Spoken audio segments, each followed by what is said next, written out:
Bapa Surgawi, kami datang di hadapan Engkau. Hati kami memandang kepada Engkau, menanti Engkau, agar kami dengan segenap hati di pagi hari ini untuk menyediakan hadirat-Mu kembali kepada Engkau dalam nama Yesus Kristus. Amin. Salam, selamat pagi saudara semua. Hari ini kita membaca kitab Yeremia pasal 34 yang disampaikan oleh Pastor Joas. Pasal 34 dalam jilid yang baru, di depan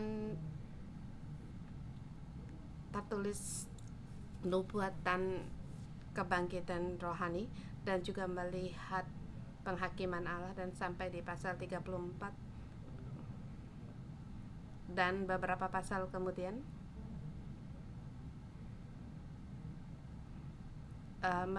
mencatat tentang pengalaman yang dialami oleh Yeremia yang terakhir, menulis tentang aktivitas Yeremia dengan raja. Dan sejarah ini juga tidak berurutan, dan sederhana katakan menyatakan nubuat yang sebelumnya, bagaimana itu dinyatakan. Dan hari ini kita melihat di pasal 34. Di sini menerangkan tentang Raja Nebukadnezar. Dia kembali mengepung dan menyerang Yerusalem dan semua kota-kotanya. Di sini menerangkan tentang pengepungan sejarah pengepungan kota, dan dalam pengepungan kota ini Raja Zedekia dia pernah berpikir untuk bertobat dan juga mendengar firman Tuhan. Tapi pada saat saya membaca ayat ini, dalam hati saya melihat sifat manusia itu sangat jelas. Sampai mengikuti Allah itu sangat punya perlawanan, perjuangan, dan bahkan Allah menyatakan di hari akhirnya, tetapi manusia tetap memilih untuk berjalan pada jalannya sendiri dan memilih berjalan dalam keegoannya. Dengan tema hari ini saya berikan agar kita seumur hidup mendengar Allah, kembali kepada Allah. Ayat 1 sampai dengan ke-6. Firman yang datang dari Tuhan kepada Yeremia. Beginilah firman Tuhan Allah Israel. Pergilah berbicara kepada Zedekia Raja Zedekia. Katakan kepadanya, beginilah firman Tuhan, sesungguhnya aku menyerahkan kota ini ke dalam Raja Babel supaya dihanguskan. Engkau sendiri tidak akan luput dari tangannya, melainkan akan pasti tertangkap dan diserahkan dengan tangan. Engkau akan melihat Raja Babel mata berhadapan mata, dan ia akan berbicara dengan engkau mulut berhadapan mulut. Kemudian, ini hal yang menakutkan, kemudian Raja akan diangkat ke tawanan ke Babel. Raja Babel ada di hadapannya satu kegetaran dan satu kekerasan, tangan yang terikat. Kamu tidak bisa mendorong raja ini. Kemudian ayat keempat. Namun demikian, terdengarlah firman Tuhan, hai Zedekia Raja Yehuda, beginilah firman Tuhan mengenai engkau. Engkau tidak akan mati oleh pedang. Engkau akan mati dengan damai. Di sini Allah berfirman kepada Zedekia, jika engkau mendengar firmanku, walaupun engkau ditawan, tetapi kematianmu bukan oleh pedang, kamu akan damai, dan orang-orang masih ada kesempatan untuk mengingatkan engkau, menghormati engkau. Di ayat 1 sampai 6 dengan tema kecil, asal mendengar, masa depan masih ada anugerah. Hidup manusia walaupun berapa jauhnya, Walaupun dalam situasi sampai diangkut ke pembuangan, kasih karunia itu Allah itu sangat luas. Dan Zedekia berulang kali tidak mau mendengar. Dia mengurung nabi yang diurapi Tuhan di penjara. Dia lambang dari keegoan. Namanya yaitu Tuhan keadilan. Tetapi dia tidak menghidupkan keadilan Tuhan. Ayat 4 ke-4 dinyatakan sampai pada akhir hayatnya. Dengarlah firman Tuhan, hai Zedekia. Engkau tidak akan mati oleh pedang, dan orang akan menghormatimu. Kasih karunia yang terakhir, bahkan di ayat ke-5 Tuhan berfirman, demikianlah firman Tuhan,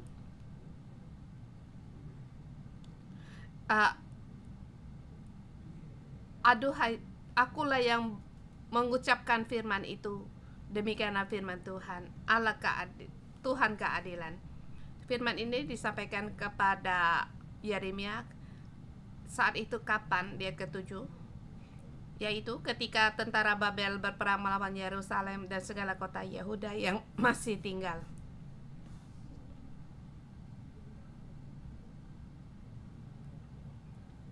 Yaitu Lakhis dan Aseka.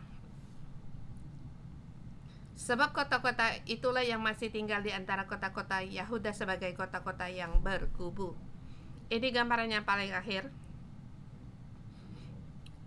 Kota Yehuda banyak kota-kota, dan kota-kotanya kota yang berkubu. Di dalam sejarah kita tahu di seluruh tanah Israel, negeri Israel, yang terdiri dari suku-suku yang berbeda. Di Kanaan ada suku-suku yang berbeda dan juga mempunyai kotanya masing-masing. Kalau kita bisa menggambarkan dengan sejarah Cina, mengapa ada tembok besar Cina? Sebab antara kota-kota negara mendirikan kota mereka, dan pada saat 6 negeri ini mereka bekerja sama, terdirilah tembok besar Cina. Tapi di sini Yehuda masih tinggal 2 kubu, kota berkubu. Di dalam sejarah di sini tertulis, dan juga dalam sejarah ada bagaimana situasi di masa itu, dan kita lihat ada peta. Lakhis berada di kota-kota Yehuda sebelah utara, dan sebelah selatan yaitu sudah diserang oleh orang asing, dan utara selatan itu Mesir. Di atas yaitu penyerangan dari Babel yang dari utara. Sesungguhnya Yehuda banyak kota-kota berkubu, tetapi sekarang tinggal dua kota berkubu ini. Kita tahu bahwa Yehuda terjepit di antara Mesir dengan Babel. Dan dalam menghadapi penyerangan Babel dari atas, dia ingin meminta pertolongan dari Mesir. Itu situasi di masa itu, tetapi sekarang hanya tinggal 2 kota berkubu. Dan dalam sejarah ada tertulis sejarah ini, dan para ilmuwan menemukan satu gambar laku tertulis dalam sejarah ini. Dan para prajurit waktu itu melapor kepada tuannya,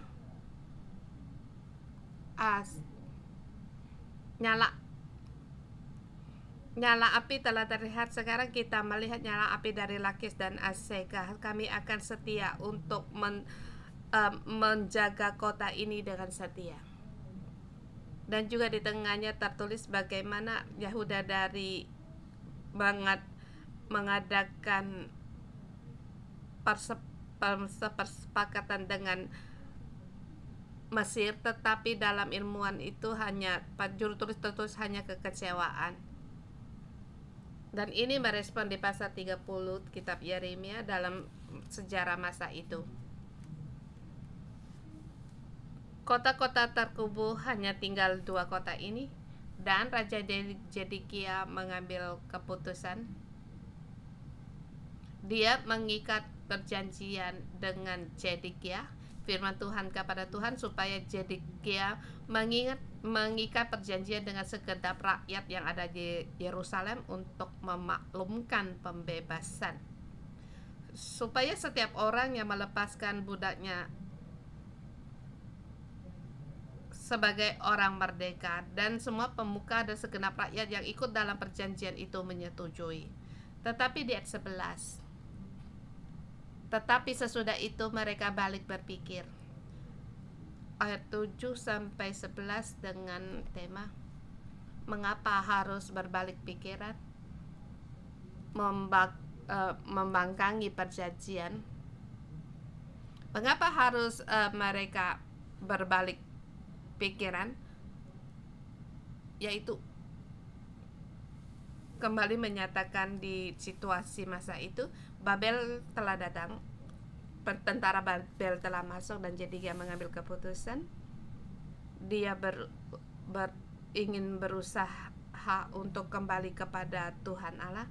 Di dalam kitab 5 Musa, salah satu perintah dari hukum dikatakan para saudara dari bangsa Yahuda mereka hanya menjadikan budak bagi dirinya itu selama 6 tahun, kemudian harus dilepaskan sebagai orang merdeka. Pada masa itu sebagai orang yang yang memerintah, begitu banyak dalam perintah dalam kitab 5 Musa. Mengapa dia berpegang pada perintah ini? Sebab dia tahu dalam situasi persediaan orang, bahkan mereka tidak sanggup untuk membiayai budak, dan mereka berpikir untuk melepaskan budak-budak itu. Dan juga ini tertulis dalam kitabnya Musa, nenek moyang mereka. Dan kita berpikir kita bisa di hadapan Tuhan untuk kembali berpegang pada hukum Taurat, dan sesungguhnya latar belakang ini punya tujuan sendiri, yaitu melepaskan budak-budak ini, dan yaitu juga melepaskan mereka sendiri, sehingga melepaskan budak-budak agar mereka lebih banyak lagi orang bisa masuk dalam pasukan tentara mereka. Dan ini adalah dalam rancangan dari Zedekia, dan di luar dilihat dia seperti orang yang mau bertobat, yang melakukan yang benar di mata Tuhan, tetapi di ayat 11 dia balik berpikir. Di sini mereka berbalik berpikiran dalam kitab Yeremia punya arti yang sangat spesial, dan kata ini yang terbanyak muncul dalam kitab Yeremia 97, kitab Ibrani 93, dan depan apa yang menyatakan apa? Yaitu menyatakan murka Allah hendak meredah, menyatakan karena manusia bertobat kembali kepada Allah. Dan di sini menggunakan perkata ini agar menyuruh orang berbalik kepadanya, agar murkanya untuk menghentikan murkanya. Di sini tetapi Zedekia sepertinya dia mau bertobat kepada Allah, tetapi dia di sini mereka berbalik. Dia berbalik kepada dirinya sendiri, berbalik kepada hatinya sendiri. Mengapa dia seketika berbalik pikiran? Sebab dalam perjalanan sejarah mereka mencari Mesir, musyawarah mereka telah berhasil dengan bersepakatan untuk menyerang Babel. Setidaknya untuk meredakan bencana di Yehuda. Yehuda berbalik pikiran, lalu mengambil kembali budak-budak lelaki dan perempuan yang telah mereka lepaskan sebagai orang merdeka itu, menundukkan mereka kembali menjadi budak laki-laki dan perempuan dengan kekerasan, memaksa mereka kembali. Ini adalah sifat manusia, yang sifat keegoan manusia. Sesungguhnya Zedekia dan Yeremia, setiap interaksi mereka kita melihat sifat Zedekia, kearogannya, keegoisannya. Pada saat Yeremia bernubuat, telah menubuatkan situasi Yeremia itu buruk. Zedekia akan ditawan.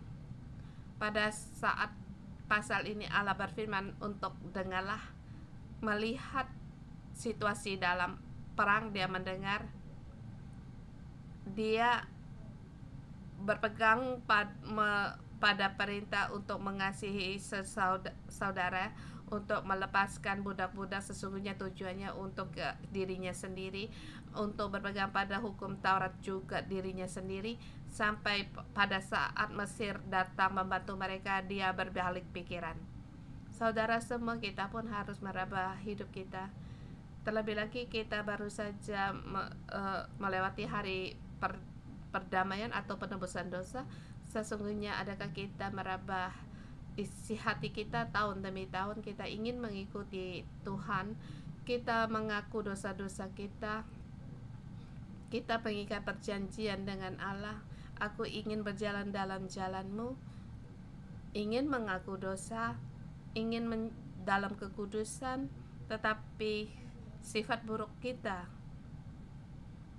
yaitu keegoan kita, dengan berbalik seketika pun akan muncul. Hawa nafsu kita berbalik, kita akan kembali merangsang kita, membangkit kita kembali untuk jatuh dalam kegelapan. Di dalam kita yang menyukai dunia, mau muka keserakahan kita, di dalam kita ingin berjalan dalam jalan sendiri dan keinginan kita sendiri. Banyak bagian kita sama seperti Zedekia. Pada saat saya melihat hidup saya sendiri, salah satu pihak saya mengikat perjanjian untuk mengikuti Allah, dan saya di hari penebusan saya mengaku keegoan saya terhadap istri saya, dan hari perdamaian atau penghapusan di hari Jumat, Sabtu, saya kembali membuat jengkel istri saya.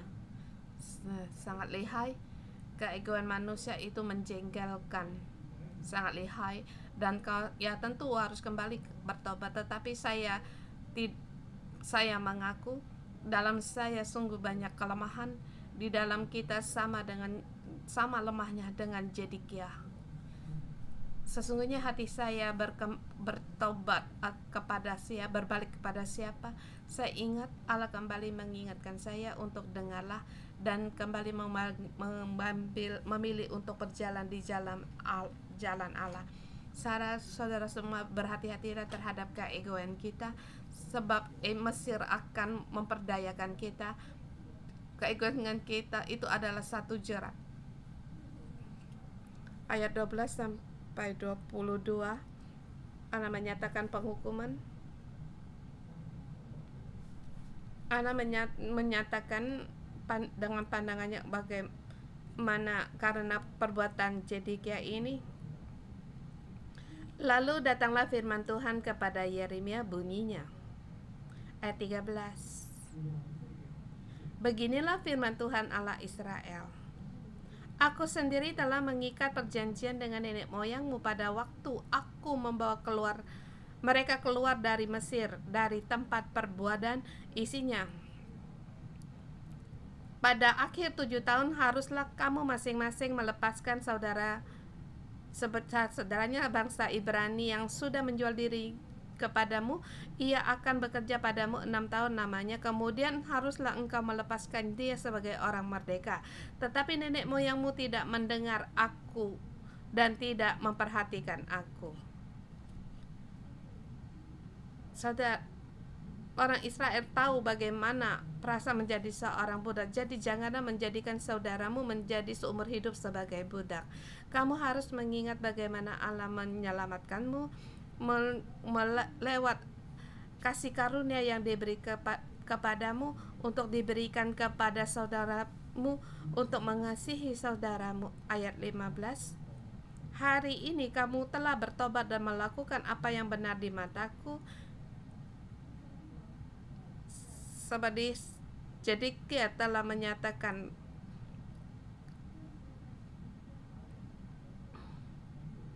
di sini. Sebelumnya dinyatakan jadi dia melakukan yang jahat di mata Tuhan, tetapi di ayat ini dia tertulis ia melakukan apa yang benar di mataku.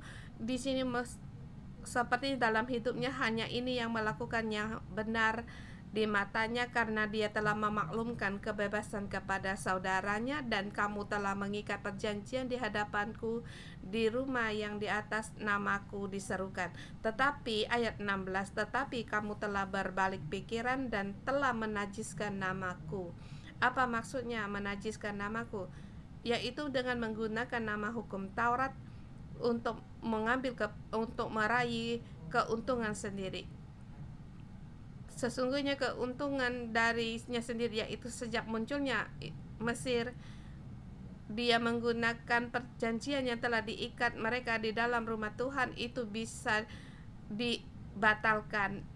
Kemudian mereka masing-masing telah mengambil kembali budaknya. Ayat 17. Sebab itu beginilah firman Tuhan, kamu ini tidak mendengar aku, agar setiap orang memaklumkan pembebasan kepada sesamanya dan kepada saudaranya, maka sesungguhnya aku telah memaklumkan bagimu pembebasan. Demikianlah firman Tuhan, untuk diserahkan kepada pedang, penyakit sampar, dan kelaparan. Aku akan membuat kamu menjadi kengerian bagi segala negeri di bumi. Mereka tidak memberikan kebebasan kepada saudara mereka. Allah seperti berkata dengan berbalik, dan aku telah memberikan kebebasan kepadamu, tetapi kamu tidak memberikan kebebasan kepada saudaramu sebangsa. Aku punya kebebasan, aku bebas memberi kepadamu. Tetapi latar belakang apa dari yang dimaksud dengan kebebasan ini? Kamu mendapatkan kebebasan, tetapi kamu akan kehilangan pelindungan dan perjanjianku. Sebab kamu telah memilih jalan keegoanmu sendiri.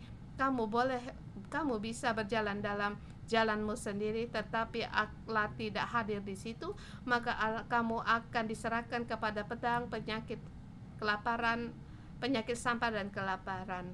Di saudara semua di sini menyatakan kebebasan ini banyak untuk menjadi peringatan bagi kita.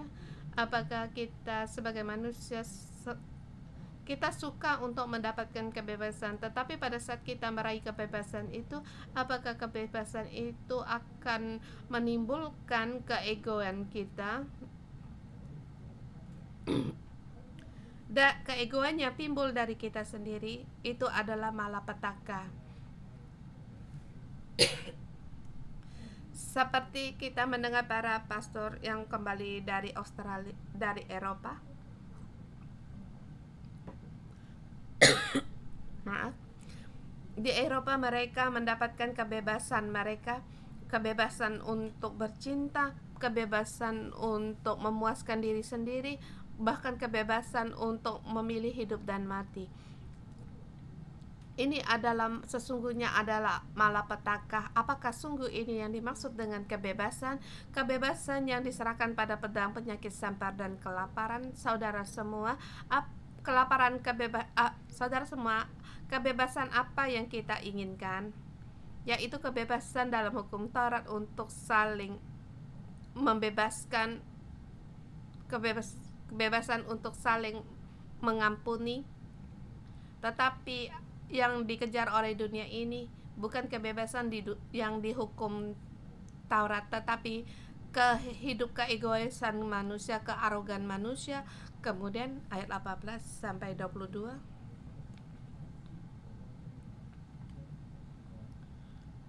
Pemuka-pemuka Yehuda, pemuka-pemuka Yerusalem, pegawai istana, imam-imam, dan segenap rakyat negeri telah berjalan di antara belahan-belahan anak lembu. Itu mereka telah mengikat perjanjian denganku. Semua para pemuka, pegawai, imam-imam, dan rakyat mereka telah mengikat perjanjian kepadaku, tetapi mereka sendiri yang melanggar perjanjian untuk menepati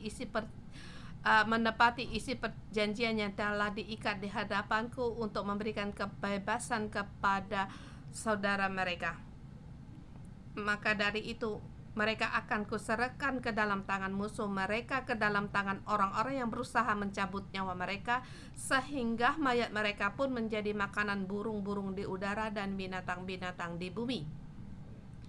Zedekia dan beserta para pemuka akan diserahkan kepada Babel. Bahkan di ayat 21 apa yang dipertegaskan, yaitu yang sekarang telah berangkat daripada kamu. Kamu mengira sekarang Babel telah pergi darimu, merasa bahwa hari damai akan datang, sehingga mereka merasa mendapatkan mengira telah kebebasan. Perjanjian yang telah diikat dengan Tuhan mereka ingkari. Mereka hanya melihat sementara waktu tentara Raja Babel telah berangkat daripada mereka. Tetapi sesungguhnya demikian firman Tuhan, aku memberi perintah dan membawa mereka kembali ke kota ini untuk memeranginya, merebutnya, dan menghanguskannya dengan api. Aku akan membuat kota-kota Yehuda menjadi tandus tanpa penduduk. Akhirnya kota itu menjadi tandus tanpa penduduk. Saudara semua, di dalam ayat ini memberitahukan kepada kita apa itu sifat manusia yang egois. Bisa sampai dalam situasi yang demikian. Penampilannya salah satu pihak seperti untuk bertobat kembali kepada Allah, tetapi kembali ke dalam hidupnya yang sehari-hari. Ada Allah dengan tanpa Allah, tidak ada bedanya. Tetapi Tuhan lewat Yeremia berfirman kepada Zedekia untuk seumur hidup mendengar firman-Nya. Kita jangan kembali kepada diri kita sendiri, kita harus kembali kepada Allah, bertobat kepada Allah, bukan hanya sekali. Sesungguhnya saya merasa Allah dengan jelas, sebab setiap tindakan kita, setiap langkah kita, perbuatan kita, Dia melihat semua perbuatanmu untuk mengikuti Allah. Semua yang di pandangan Allah yang melakukan benar di matanya, tetapi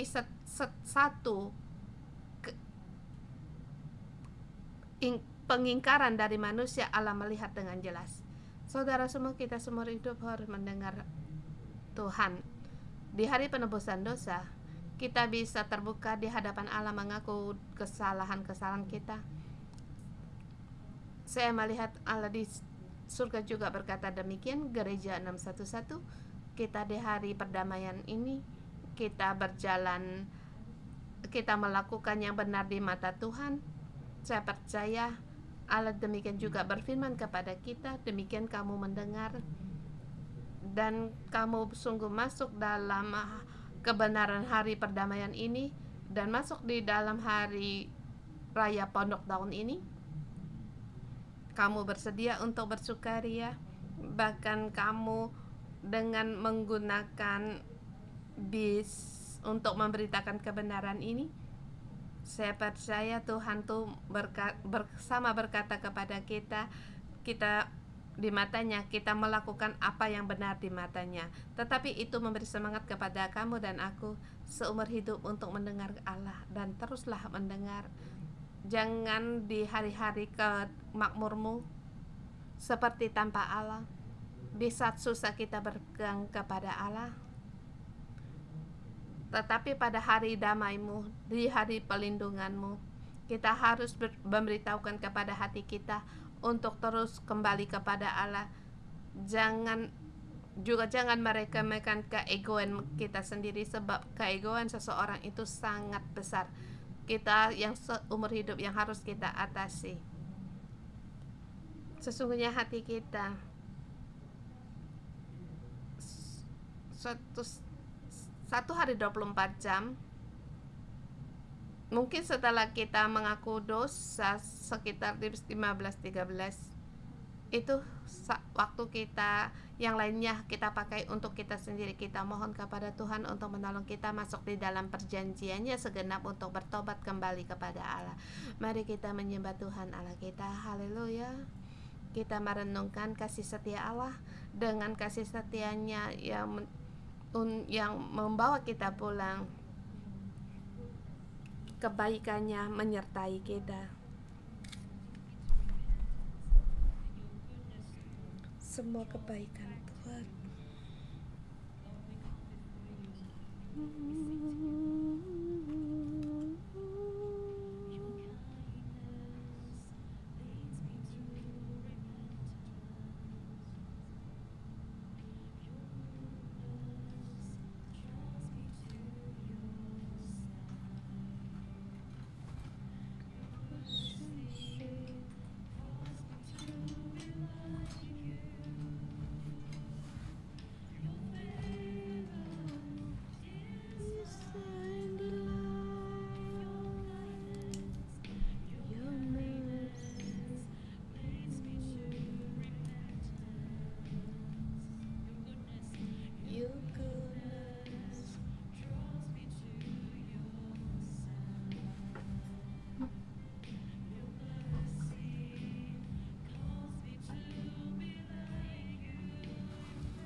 Tuhan, kasih karuniamu sungguh besar. Tuhan, you are good. You are good all the time. You good for us.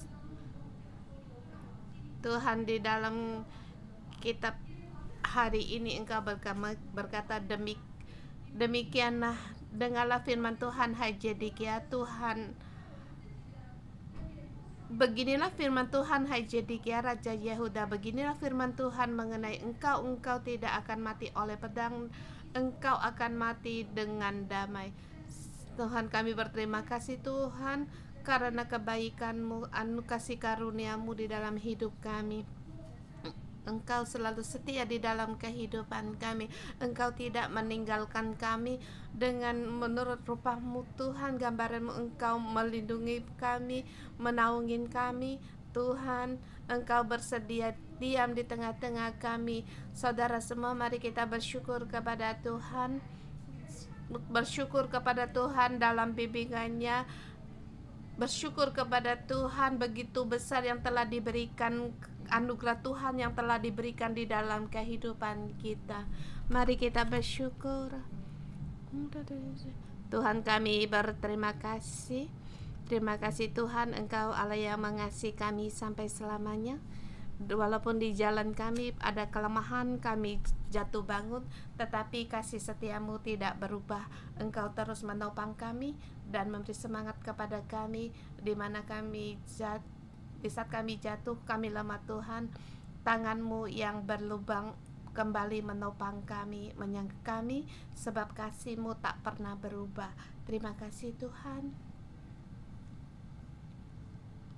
Allah, Engkau Allah yang menepati janji, yang berpegang pada janjinya. Di sini dikatakan mereka telah mengikat perjanjian dengan Allah, tetapi mereka mengingkari kembali. Saudara semua, ada kalanya juga kita di sini, adakah juga kita seperti ayat ini? Adakah juga kita telah mengikatkan perjanjian dengan Allah, tetapi kita mengingkari? Dan kita merenungkan ini, dan pada saat ini kita berdoa, kita merenungkan kemudian berdoa. Kalau kita pernah mengikat perjanjian dengan Allah tetapi kita telah mengingkari, kita terus berdoa pada Tuhan, kita berdoa padanya, kita berdoa padanya.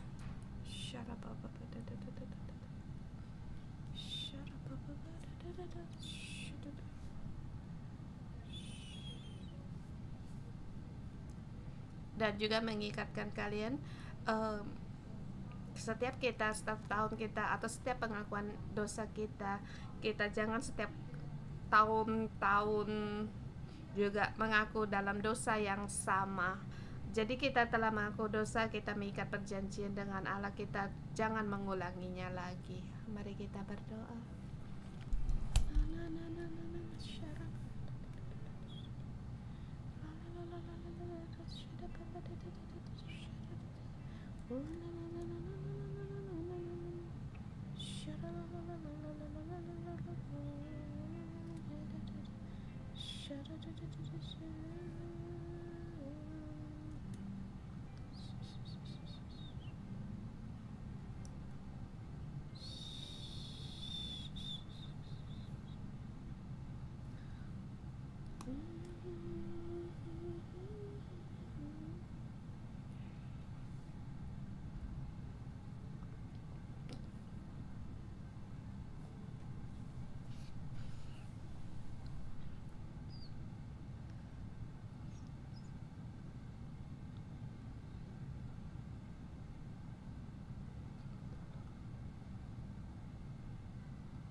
Tuhan yang mohon pada Tuhan, pada setiap kali mengaku ke dosa-dosa kami, tetapi kami setiap tahun juga kami kembali mengulangi perbuatan kami.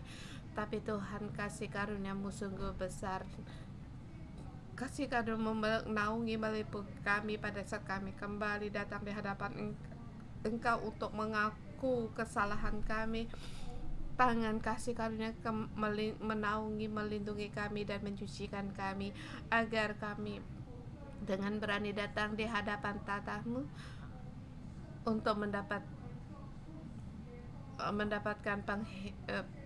penghiburan, mendapatkan pertolongan pada waktunya. Tuhan, kami mengikat perjanjian untuk seumur hidup mengikuti Engkau.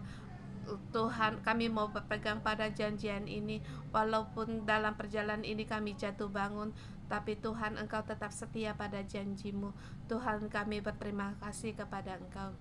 Saudara semua, kita setahun mengaku dosa kepada kita, kepada Tuhan. Kasih karunia sungguh besar sampai pada akhir zaman ini, kasih Tuhan ada di tengah-tengah kita. Saudara semua, pada saat kita melakukan hal yang benar di mata Tuhan, seperti dikatakan ayat 15, hari ini kamu telah bertobat dan melakukan apa yang benar di matamu, karena setiap orang memaklumkan pembebasan kepada saudara, dan kamu telah mengikat perjanjian di hadapanku di rumah yang telah nama diserukan. Tetapi kamu telah berbalik pikiran dan menajiskan namaku. Saudara semua, kita janganlah bertahun-tahun untuk atau seringkali mengikat perjanjian, tetapi kita mengingkiri lagi. Mari kita saudara semua mengikat perjanjian. Tuhan, aku tidak mau lagi mengulangi kesalahanku dan kembali mengaku kesalahan yang sama. Kita, saudara semua, kita bersedia untuk mengambil keputusan. Pada saat kamu bersedia mengambil keputusan untuk melakukan apa yang benar di mata Tuhan, kita dengan tindakan memberitahu pada Tuhan, aku berdiri di hadapan Tuhan, aku tidak mau jatuh lagi, aku mau masuk di dalam hari-hari rayamu, merayat ke dalam hadiratmu. Kita sama-sama menyatakan bahwa kita untuk tidak mau lagi untuk mengulangi. Mari kita bersama, waktu kita dalam hati kita menyambut Allah Tuhan kita untuk diam di dalam, berkemah di dalam hati kita, bukan hanya berkemah di gereja 611, tetapi juga di dalam hidupku. Setiap saat, setiap waktu, setiap dimanapun Tuhan, Engkau berkemah di dalam hatiku. Mari saudara, kita mohon kepada agar Roh Allah untuk lebih dalam lagi untuk memenuhi kita.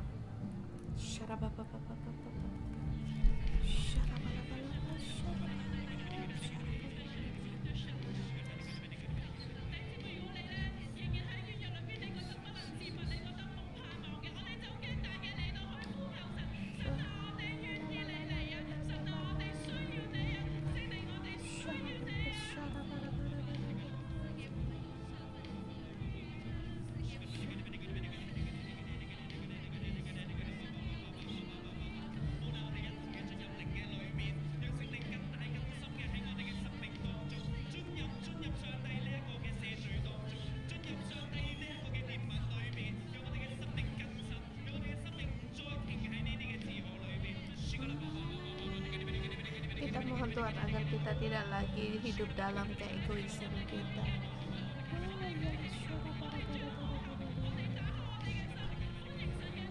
Kita buka hati untuk menerima hadirat Allah.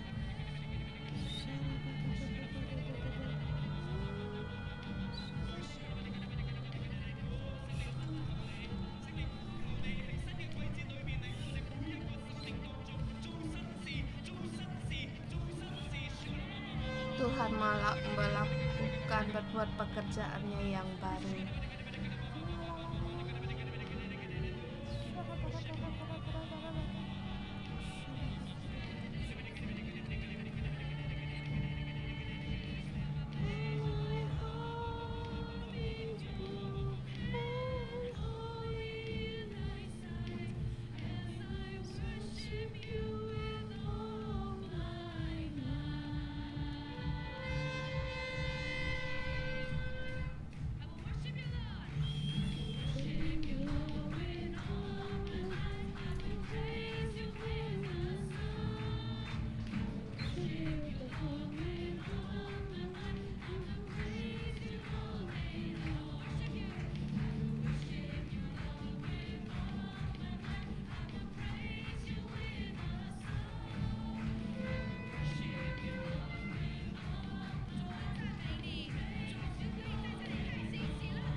Haleluya, haleluya Tuhan. Kami mengikat perjanjian dengan Engkau Tuhan. Kami tidak lagi mau hidup dalam kelemahan kami. Engkau berkemah di dalam hidup kami Tuhan. Kami berterima kasih. Ini anugerah darimu Tuhan. Kami berterima kasih kepada Engkau. Dan di hari raya Pondok Daun ini Tuhan, kami menyambut hadirat-Mu. Ini satu anugerah yang sangat besar, sebab di Hong Kong tidak banyak gereja yang menyambut hari raya Pondok Daun ini. Tuhan, kami masuk pada hari raya-Mu, kami menyambut hadirat-Mu, kami masuk di dalam hati Engkau, hari raya yang berkenan bagimu, waktu yang berkenan bagimu Tuhan. Kami bersyukur kepada Engkau mendengar doa kami dalam nama Yesus Kristus, amin. Minggu ini kita adalah hari raya Pondok Daun. Adakah kamu mengundang teman-temanmu untuk hadir di hari raya ini? Dan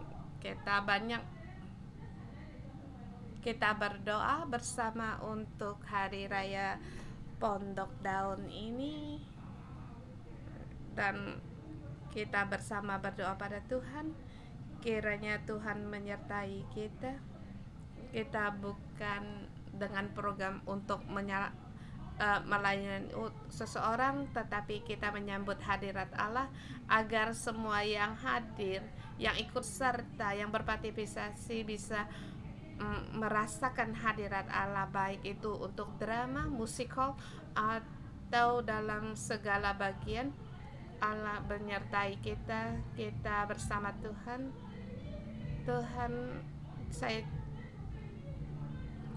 Kita juga berdoa bagi yang kita undang.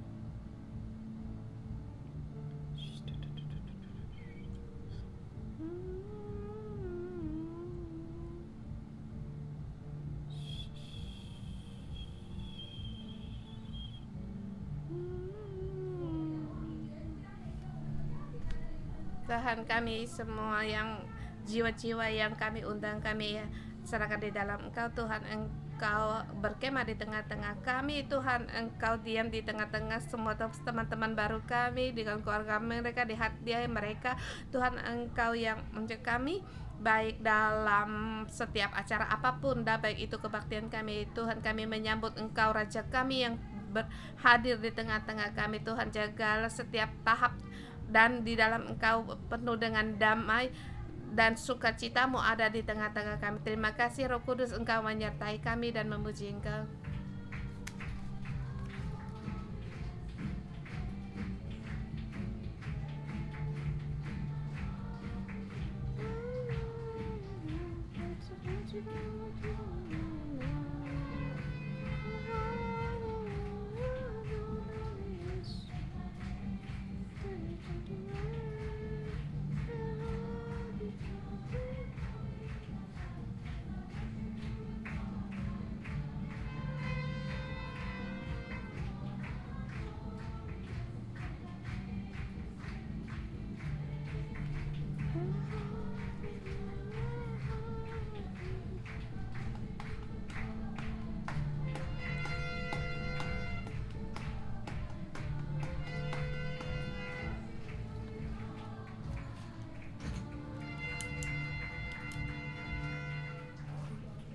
Tuhan, kami berterima kasih di dalam gereja, dalam Engkau menuntun dengan Roh Kudus, menuntun gereja ini, gereja Pohon Kehidupan yang dari tahun 2004 merayakan Hari Raya Peniupan Serunai, Hari Raya Perdamaian, dan Sukot.